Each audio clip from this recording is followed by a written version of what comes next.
दोस्तों, आज की जंग पहली जैसी नहीं रही। अब युद्ध सिर्फ सैनिकों की संख्या से नहीं, बल्कि तकनीक, सटीकता और समय के सही इस्तेमाल से लड़ा जाता है।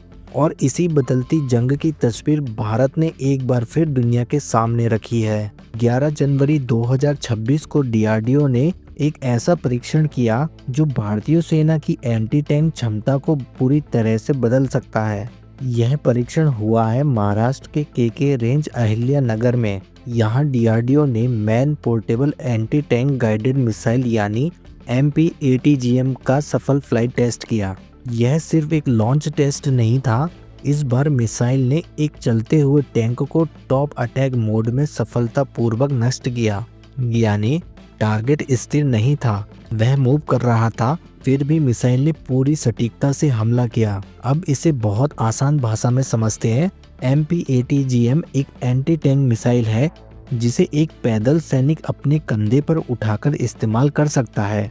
इसका मकसद है दुश्मन के भारी और आधुनिक टैंकों को तेजी से नष्ट करना।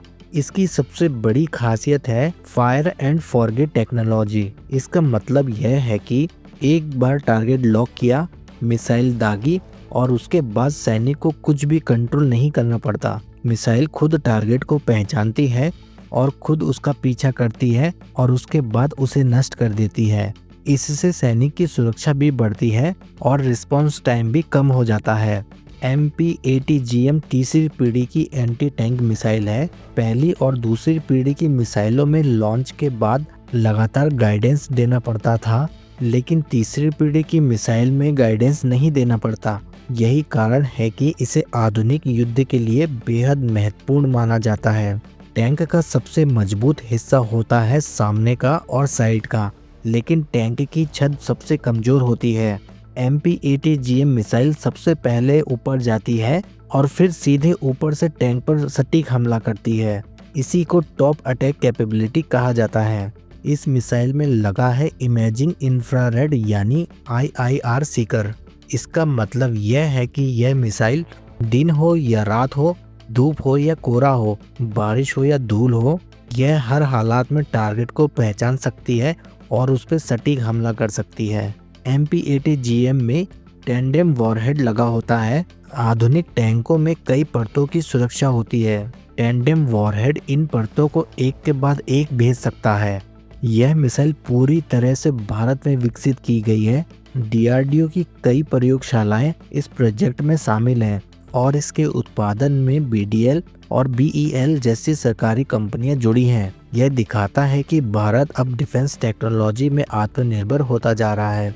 अब हम समझेंगे यह मिसाइल चीन और पाकिस्तान के टैंकों के लिए क्यों बड़ी चुनौती है। MPATGM मिसाइल का सफल परीक्षण भारत के पड़ोसियों के लिए क्या संकेत देता है, चलिए आपको बताते हैं। चीन की सेना यानी PLA पिछले कुछ वर्षों से लद्दाख और LAC के इलाकों में अपनी आर्म्ड मौजूदगी बढ़ा रही है।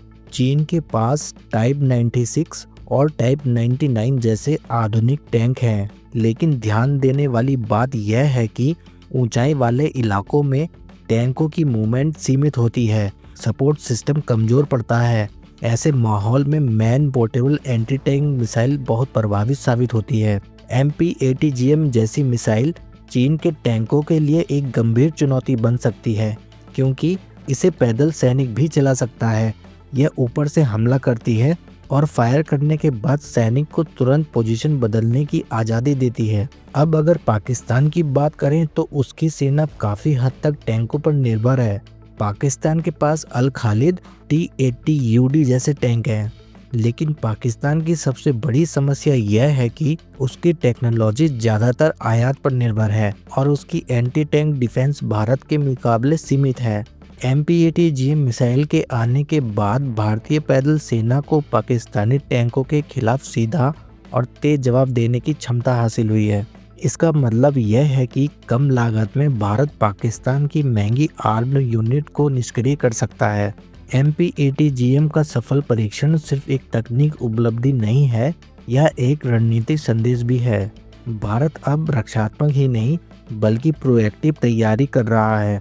भारत की पैदल सेना अब टैंकों के सामने कमजोर नहीं है और भविष्य के युद्ध में भारत कम संसाधनों में ज़्यादा प्रभाव पैदा कर सकता है।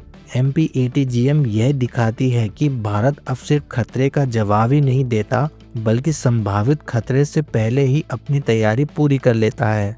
यह संदेश है कि भारत भविष्य की जंग को कितनी गंभीरता से ले रहा है। भारत अब तकनीक के मामले में पीछे नहीं बल्कि आगे बढ़ रहा है। तो दोस्तों, भारत की यह एंटी टैंक मिसाइल पाकिस्तान और चीन के लिए कितनी घातक साबित होगी, हमें कमेंट में ज़रूर बताएं। और हमारे द्वारा दी गई जानकारी अगर आपको अच्छी लगी हो तो प्लीज़ वीडियो को लाइक करके चैनल को सब्सक्राइब करना ना भूलें। जय हिंद।